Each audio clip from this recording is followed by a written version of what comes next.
রাধে রাধে। তো আজকে তো বৃহস্পতিবার, তো সকাল সকাল উঠে গেছি। রান্নাঘরটা সকাল সকাল ভালো করে মুছে ধুয়ে সব কিছু রেখে দিলাম, বাসন টাসন। তো ঘরগুলো ভালো করে মুছে নিলাম পরিষ্কার করে। তো এটা হচ্ছে আমাদের মন্দির। তো হচ্ছে স্নান করে চলে আসলাম আমি, তো গেটগুলো খুলে দিলাম। এরপর হচ্ছে আমি চলে গেলাম কটা দুব্বা তুলতে। তো দুব্বাগুলোও নিয়ে চলে আসলাম। তো আমার এদিক থেকে আমার বর নিয়ে এসেছে কলা ঠাকুরকে দেওয়ার জন্য। তো এদিকে আবার বাসনগুলো রয়েছে, ঠাকুরের ওগুলো মাজতে হবে। এদিকে গোপাল সোনা দেখে উঠিয়ে দিয়েছে আমার বর সকাল সকাল। তো এখন ওদেরকে স্নান করাবো আগে আমি এখন। তো স্নান করা করিয়ে দিয়েছি। এরপর আজকে বৃহস্পতিবার, তো ঘরটাও বসিয়ে দিলাম। সকাল সকাল পুজো দিতে আমার খুবই ভালো লাগে, আর দেরি হয়ে গেলে আর পুজো দেওয়ার একটা যে ইচ্ছা থাকে সেই ইচ্ছাটা আমার একদমই হয় না।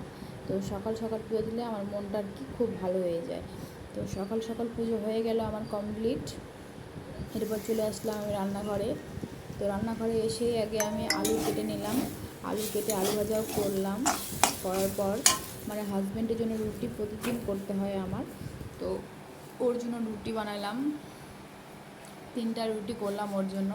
তো আমি আর কি রুটি খেতে অত পছন্দ করি না, তাই আমি আমার জন্য রুটি করিনি।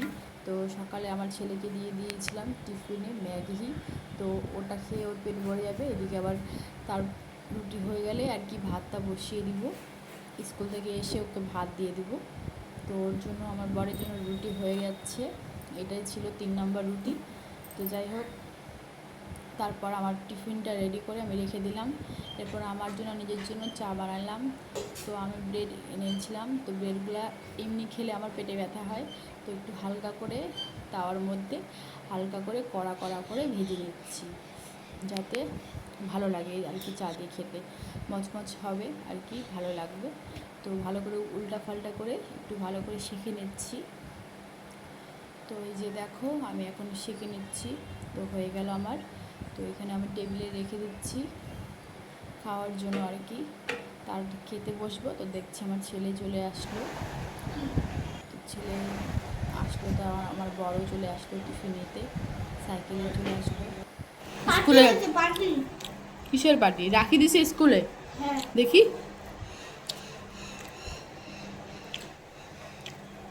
আর স্কুলে আজকে লাস্ট পরীক্ষা ছিল। কি পরীক্ষা ছিল আজকে? ইতিহাস। ভালো হয়েছে? সব লিখতে পারছো? সব পারছো? ধরবো? হ্যাঁ, বাবা যেগুলো পড়াই যেগুলো আসছে? হ্যাঁ, ঠিক আছে। তো সবাইকে রাধে রাধে। ব্লগটা আমি এখানেই শেষ করছি। আর ভালো লাগলে অবশ্যই লাইক কমেন্ট করে দিও। আর আজকে আমার এগুলোই কাজ ছিল, তারপরে রান্না বসিয়েছিলাম।